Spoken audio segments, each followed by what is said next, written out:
하나님의 부르심을 받은 한 사람은 한국에서 보내온 선교 편지를 통해 한국 선교의 필요성과 긴박성에 대한 소식을 듣게 됩니다. 지지난주에 캄보디아에서 선교 편지가 오듯이 그 당시에도 선교사님들이 고국에 선교 편지를 보냈다고 합니다.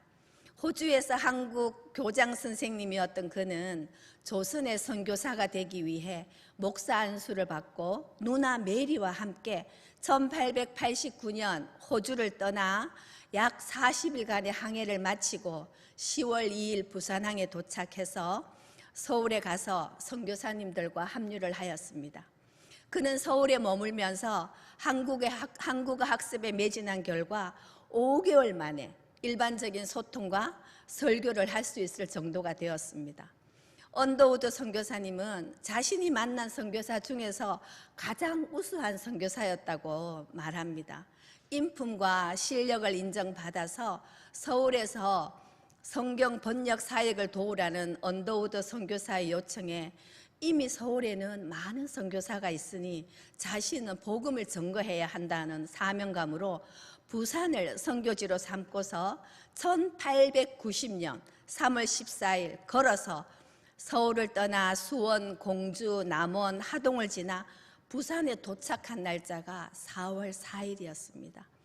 20일 정도가 소요되었습니다. 지금은 서울에서 부산까지가 400km입니다. 그러나 1890년도에는 1000km가 넘는 거리였습니다. 그 거리를 20일 만에 걸어서 부산에 도착했다는 것은 얼마나 강행군을 했으며 하루라도 빨리 복음을 전하겠다는 마음이 불타올랐을지를 생각하면 마음이 먹먹합니다.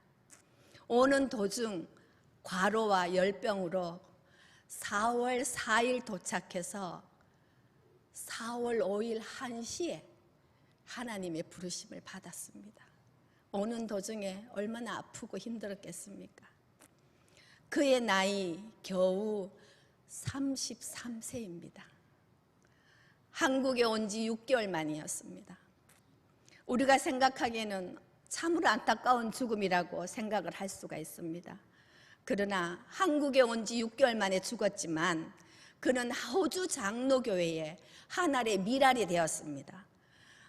이 순교의 소식을 들은 호주 선교회에서 그 빅토리아 장로회 여성들은 1890년 8월 25일에 여선교회를 조직하여 한국의 선교사들을 전폭적으로 지원했습니다. 주님을 전하고자 이 먼 조선 땅을 6개월밖에는 밟지 못했지만 그 선교사의 죽음은 개인의 실패로 끝나지 않고 오히려 호주 교회가 한국 선교에 더욱 힘쓰는 계기가 되었습니다.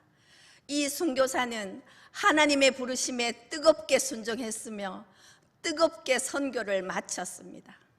그러나 그 뜨거움은 사그라들지 않았으며 오히려 호주 선교의 불씨가 되어서 활활 타올랐습니다. 그렇게 선교를 뜨겁게 마친 그의 이름은 하나님의 부르심을 받은 헨리 데이비스 선교사입니다. 아마 이 선교사님은 지금 부산에 그렇게 부흥이 되리라고는 생각을 못했을 것입니다. 하나님의 부르심을 받은 또한 모세는 이스라엘 백성과 함께 애굽을 떠난 후 3개월 만에 시내산에 도착합니다. 시내산에서 이스라엘 백성은 하나님과 언약을 맺고 여러 가지 율법과 성막 건축 지침을 받습니다. 출애굽기 마지막 40장에서 출애굽 후 둘째 해 첫째 달 그 달 초하루에, 그러니까 출애굽한 지 2년 1월 1일에 성막 봉헌식을 했다고 기록되어 있습니다. 성막을 짓기 위한 준비 과정이 출애굽기 24장에서 40장까지 기록되어 있습니다. 성막을 짓기 위해서 하나님은 모세를 통하여 성막의 설계도를 기록하도록 명령하셨고 성막을 짓는 일꾼으로 브살렐과 오홀리압을 지명하여 부르셨습니다. 출애굽 35장 30절 여호와께서 유다 지파 훌의 손자요 우리의 아들인 브살렐을 지명하여 부르셨다고 말씀하십니다. 할아버지 훌은 여호수아가 아멜렉과의 전투에서 모세가 기도할 때 아론과 훌 이렇게 팔을 잡고 같이 기도했던 그 훌입니다. 할아버지가. 그리고 부살렐의 정조부는 갈렙입니다. 여호수아 14장에 보면 85세의 나이에 헤브론 산지를 차지하기 위하여 싸움터로 갔던 갈렙이 이 부살렐의 정조 할아버지입니다. 또한 하나님께서는 함께 일할 단 지파 아하사막의 아들 오홀리압을 동력자로 붙여주셨습니다. 하나님께서는 모세도 지명하여 부르셨을 때 모세는 자신이 없습니다. 몇 번의 거절을 했을 때 아론을 붙이시고 모세를 도우도록 하셨습니다. 마찬가지로 부살렐을 지명하여 부르시고 함께 일할 오홀리압을 붙여주셨습니다. 예수님께서도 제자들을 지명하여 부르셨습니다. 마태복음 9장 9절, 예수께서 그곳을 지나 가시다가 마태라 하는 사람이 세관에 앉아 있는 것을 보시고 이르시되 나를 따르라 하시니 일어나 따르니라. 마태를 지명하여 부르셨습니다. 또한 함께 일할 11 제자들을 붙여주셨습니다. 주님은 제자들을 부르실 때 제자들의 직업적 배경과 사회적 이치와 상관없이 부르셨습니다. 사도행전 9장에서는 다메섹에서 주님의 부르심을 받은 사울은 자신이 어떠한 사람이었는지, 예수님을 핍박한 사람, 믿는 사람을 핍박한 사람이었는지 사도들 앞에 서면은 한없이 연약한 모습이었죠. 사도는 예수님의 십자가, 부활을 함께 본 사람만이 사도고, 그 다음에 사도의 제자들을 속사도라고 하는 거예요. 근데 사울은 예수님의 십자가 부활을 보지 못한 거예요. 그러니까 제자들이 당신은 어떻게 사도냐. 근데 바울은 나는 주님을 만났다는 겁니다. 다메섹 도상에서. 그래서 나도 사도다 이렇게 그 어떤 누군가의 그런 핍박에도 아랑곳하지 않고서 그 자부심과 부르심에 응답하여 하나님 나라를 전파하였기에 사도행전 28장 31절에서 바울은 주 예수 그리스도에 관한 모든 것을 담대하게 거침없이 가르쳤음을 말하고 있습니다. 연약했던 사울에게 하나님께서는 사울을 도와 함께 일할 제자 아나니아를 붙여주셨습니다. 2025년 성빈교회 사역이 오늘부터 시작이 되었습니다. 각 부서에 하나님께서 부장님을 지명하여 부르시고 함께 일할 동력자로 임원과 부원들을 붙여주셨습니다. 이 직책은 하나님께서 특별한 사명과 역할을 맡겨주신 것입니다. 순종하심으로 2025년 성빈교회는 하나님께서 주신 거룩한 직분을 힘차게 감당하시리라 믿습니다. 부살렐을 부르신 후에는 능력을 주십니다. 본문 35장 31절에서 35절 말씀, 하나님의 영을 그에게 충만하게 하여 지혜와 총명과 지식과 여러 가지 재주로 금과 은과 노수로 제작하는 기술을 고안하게 하시며 보석을 깎아 물리며 나무를 새기는 여러 가지 정교한 일을 하게 하셨고, 너무나 복잡해서 어렵지만 부살렐은 성막 안에 등잔대, 기금속 이런 만드는 기술자라고 생각하시면 됩니다. 그리고 단지파 아이사막의 아들 오홀리압을 감동시키사 가르치게 하시며 지혜로운 마음을 그들에게 충만하게 하사 여러 가지 일을 하게 하시되 조각하는 일과 세공하는 일과 청색, 자색, 홍색 실과 가는 배실로 수 놓는 일과 짜는 일과 그 외에 여러 가지 일을 하게 하시고 정교한 일을 고안하게 하셨느니라. 그러니까 오홀리압은 성막에 이렇게 성막 겉에 천으로 이렇게 덮여 있지 않습니까? 그런 덮개들, 그리고 제사장들의 옷들을 만든 기술자였구나라고 생각하시면 됩니다. 저는 평소에 하나님 저에게도 부살렐과 오홀리압에게 주셨던 지혜와 총명과 지식을 주세요 하고 기도를 했기 때문에 제가 참 좋아하는 성경의 인물들입니다. 그래서 오늘 아마 이 본문을 정하게 된 계기가 된 것 같습니다. 예수님께서는 제자들을 부르셨습니다. 그리고 함께 하셨습니다. 또한 제자들을 부르신 후에는 하나님 나라를 확장할 수 있도록 권능과 능력을 주셨습니다. 마가복음 3장 14절 15절 이에 12를 세우셨으니 이는 자기와 함께 있게 하시고 또 보내사 전도도 하며 귀신을 내어 쫓는 권능도 가지게 하려 하심이라. 제자들에게 그냥 보내신 게 아니에요. 제자들에게 귀신을 내어 쫓는 권능을 주셔서 보내셨습니다. 누가복음 10장 17절 19절에 보면 예수님은 12제자뿐만 아니라 70인 제자들도 세우셨습니다. 그래서 둘씩 짝을 지어 전도를 하러 보냈습니다. 이제 전도를 하고 돌아온 70인 제자들은 기뻐하면서 예수님께 보고를 합니다. 주여, 주의 이름으로 귀신들은 떠나가라 명령을 하면 귀신들이 다 떠나가더이다 하고 이렇게 보고를 합니다. 주님이 말씀하십니다. 사탄이 하늘로부터 떨어지는 것을 보았노라. 내가 너희에게 뱀과 전갈을 밟으며 원수의 모든 능력을 제어할 권능을 주었으니 너희를 해칠 자가 결코 없으리라. 이렇게 말씀하십니다. 제자들을 보낼 때 그냥 보내셨습니까? 귀신을 내어 쫓는 권세와 권능도 주셨다는 겁니다. 예수님께서는. 이처럼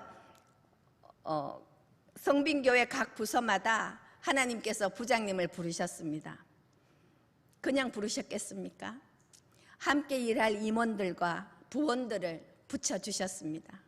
주님께서는 부장님들에게 그냥 맡기지 않으시고 각 부서를 책임지고 이끌어갈 수 있도록 지혜와 총명과 지식과 감당하실 능력을 주셨습니다. 아멘. 같이 한번 읽어볼까요? 하나님이 나를 불러서 쓰신다는 것은 나에게 그럴 만한 능력이 있어서가 아니라 그럴 만한 능력을 주시겠다는 말씀이다. 아멘. 이 말씀처럼 우리에게는 그럴 만한 능력이 있습니까? 그럴 만한 능력이 전혀 없습니다. 저 또한 마찬가지입니다. 저에게 무슨 능력이 있겠습니까? 아무 능력 없습니다. 그래서 항상 제가 연약할 때 이 말씀 붙잡고 기도합니다. 하나님, 나를 부르셨지 않습니까? 저에게 무슨 능력이 있습니까? 능력 없음을 아시는 주님께서 그럴 만한 능력을 주시겠다고 저렇게 말씀해 주셨으니까 저에게 능력 주세요 하고 제가 항상 기도하는 말씀입니다. 이 말씀처럼 우리에게 그럴 만한 능력을 주셨기에 우리는 이 직분을 감당하는 것입니다. 모세를 통해 성소의 각 구조의 모양과 구격, 재료와 만드는 방법까지 하나하나 세세하게 알려주시며 친히 임재의 공간을 계획하셨는데 이것이 성막입니다. 성막은 이스라엘 백성의 공동체를 위해 주셨습니다. 성막은 제사장이 하나님을 만나고 예배를 드리는 장소이며 광야 생활에서 이스라엘 민족의 중심이 되는 곳입니다. 성막의 그 성막 주변으로 12지파별로 이렇게 장막을 다 둘러서 쳤습니다. 그리고 구름이 성막 위에, 구름이 저 멀리 떠 있는 것이 아니라 하나님이 임재하시는 그 성막 위에 구름이 떠 있습니다. 그래서 구름 따라 이스라엘 백성들이 이렇게 옮길 때마다 구름 따라 이동했고 구름이 떠오르지 않으면 떠오르는 날까지 머물렀습니다.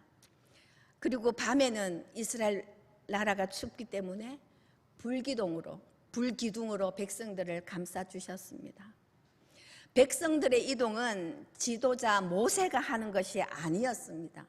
하나님께서 이스라엘 백성을 직접 인도해 주신 것이었습니다.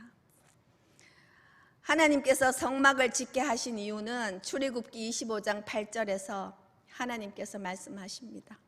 내가 그들 가운데 거할 성소를 그들이 나를 위하여 짓게 하라고 말씀하셨습니다.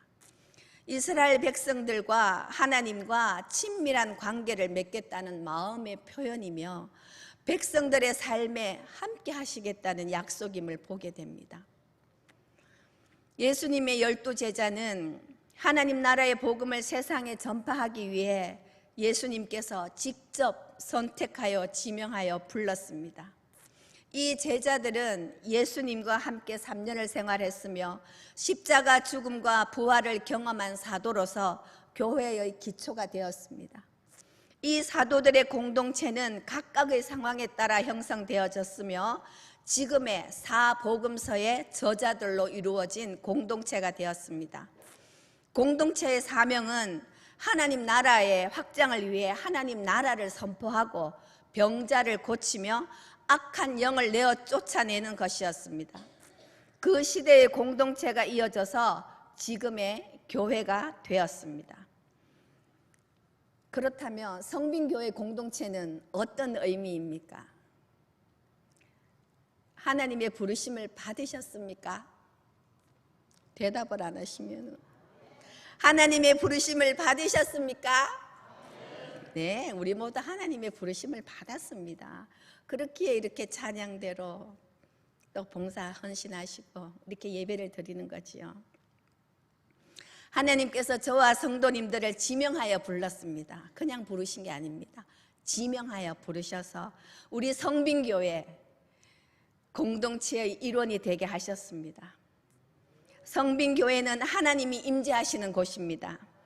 아멘. 우리 성빈교회에 모여 예배 드립니다. 말씀을 배우며 기도하며 찬양을 드립니다. 성빈교회 중심은 예배입니다. 예배가 가장 중요합니다. 우리는 하나님께 영광 돌리며 그분을 찬양하고 그분만을 경배해야 합니다. 아멘이십니까? 설교를 준비하면서 이렇게 성빈교회 교회 수첩을 보던 중에 성빈교회 연역을 살펴보았습니다. 네, 영상 같이 한번 쭉 읽어보는 것도 좋을 것 같습니다. 같이 읽겠습니다. 1번부터 시작. 1980년 1월 6일 동구 시남 4동 소재 2층 건물을 빌려서 김재민 전도사를 담임 교역자로 모시고 창립 예배를 드리다. 2. 1983년 6월 21일 대구 북구 복현 2동 376-8번지 대지 140평을 계약 후 예배당 기공식을 드리다. 3. 1983년 9월 4일에는 지하와 1층 골조 공사만 된 건물에서 입당 예배를 드리다. 4. 1985년 12월 대지에 대한 막대금을 지불하고 등기 이전하다. 5. 1992년 5월 교회 옆 부지 376-7번지 38평을 구입하다. 6.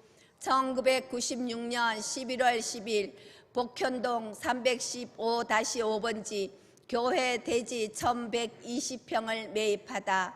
7. 2003년 7월 복현동 143-2번지 교회 대지 970평 매입하다. 교회 대지 총 합계 2090평. 8번 2011년 12월 9일 새 성전 건축 대지 2000평, 건평 1500평 허가를 받다. 9. 2012년 5월 6일 새 성전 기공 예배를 드리다. 10. 2013년 12월 8일 새 성전에 입당하다. 11. 2014년 입당 감사 예배를 드리다. 아멘.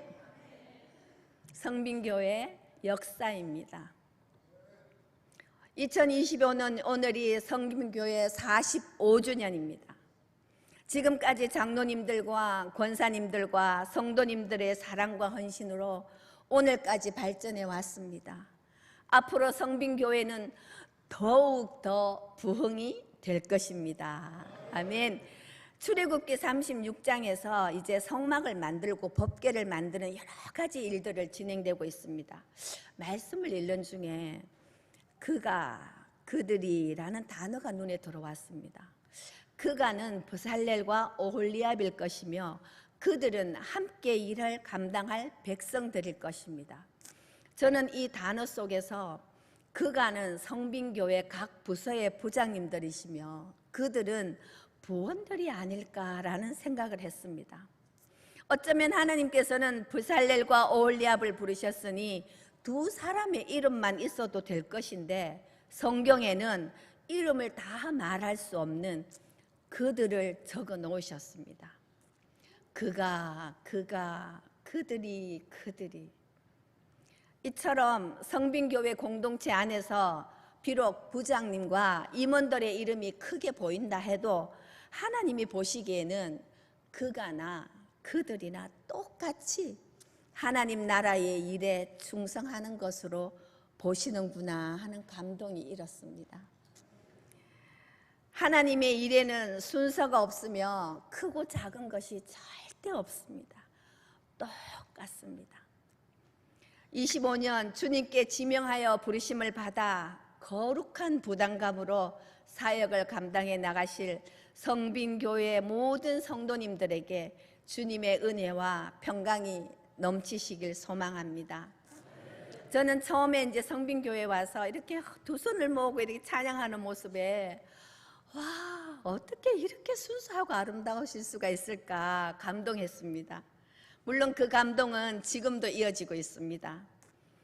그러면서 이제 수첩을 보던 중에 성빈교회 인사말을 읽고서 이 인사말이 성빈교회 그 자체다라는 생각을 하였습니다. 그래서 이 인사말을 몇 번이나 읽으면서 설교를 마무리할 때 이 인사말을 같이 읽으면 좋겠다라는 마음에 이렇게 같이 읽고 오늘의 말씀을 마무리하고자 합니다. 네, 성 띄워주세요.